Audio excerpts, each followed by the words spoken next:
Well, where do I start? I think the best place to start is you talk about a tale of two different, I can't even say two different halves. I will say the tale of 28 minutes in the last 12 minutes. I don't think that we could have played more poorly in certain areas. And then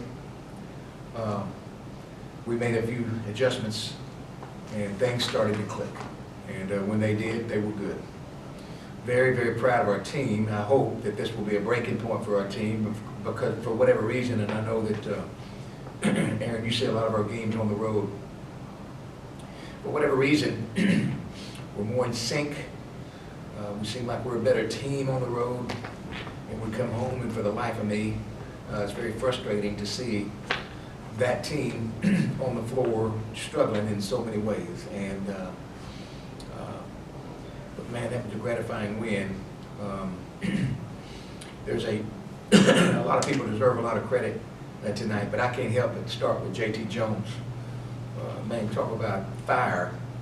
And this is something that I felt like that I think my staff was shocked when I told them that he's going into the game. But I don't know, but they certainly believed it and believe in him. But man, he gave us a lift. He gave us that energy that we were looking for. He gave us something that snapped our fingers and whatever, and we started clicking.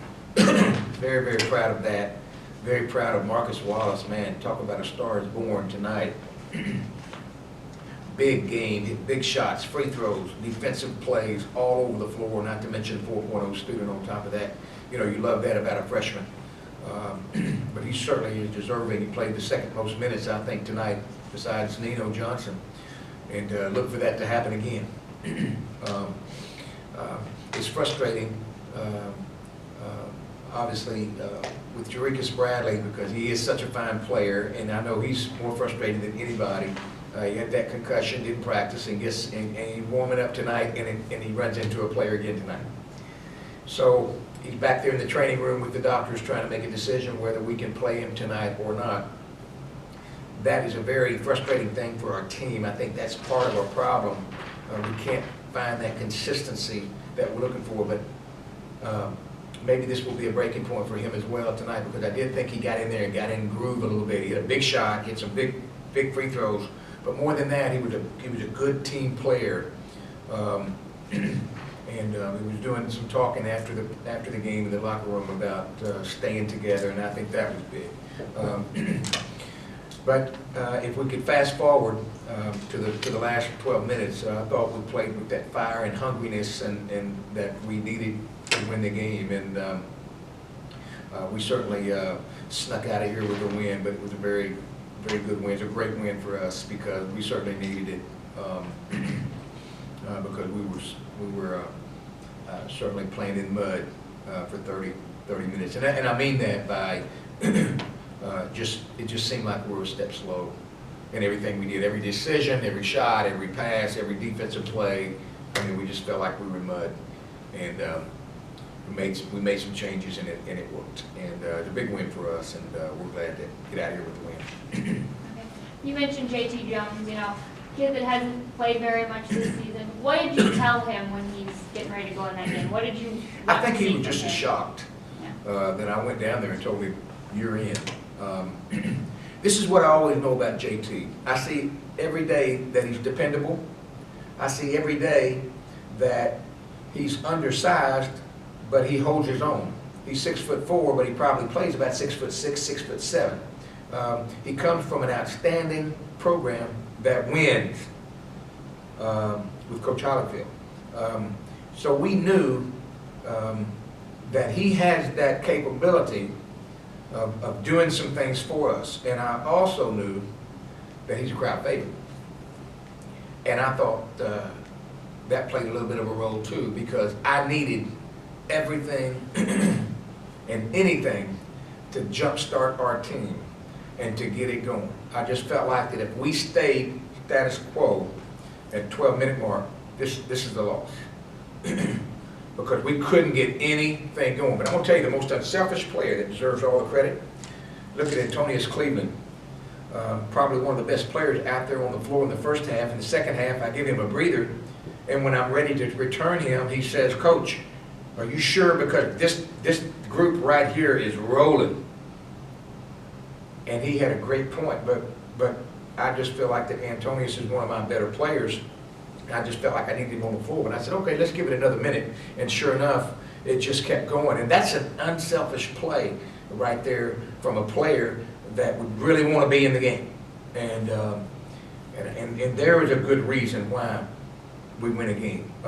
And maybe, again, I'm talking breaking points here, but at this point in time, every game is crucial, do or die.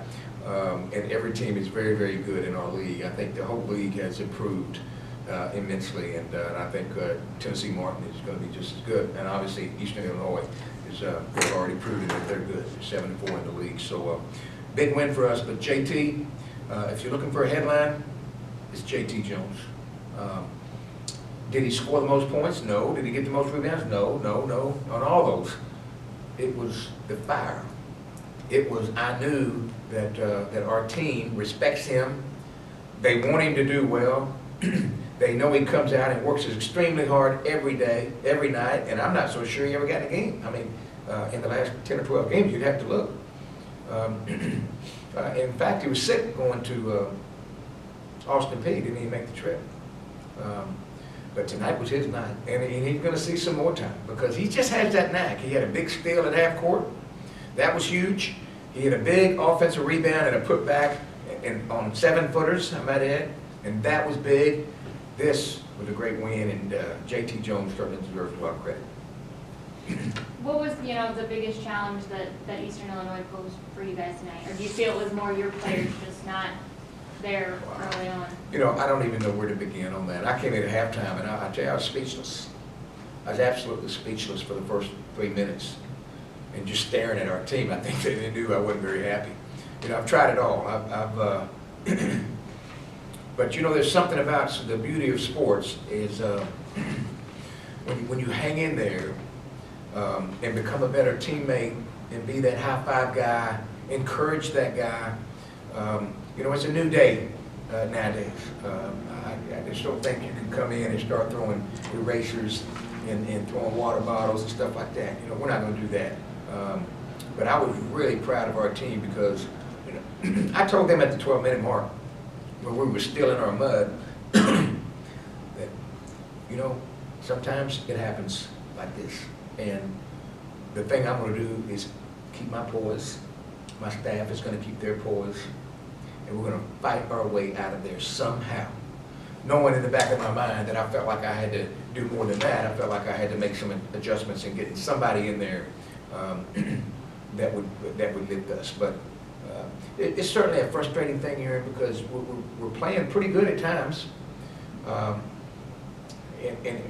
more so on the road we're playing a little bit better. At home, for whatever reason, we're just not quite there. And but our guys are crying. They're crying for some success because they do it the right way. And this was a big win for us. I can't tell you how big this was for our team.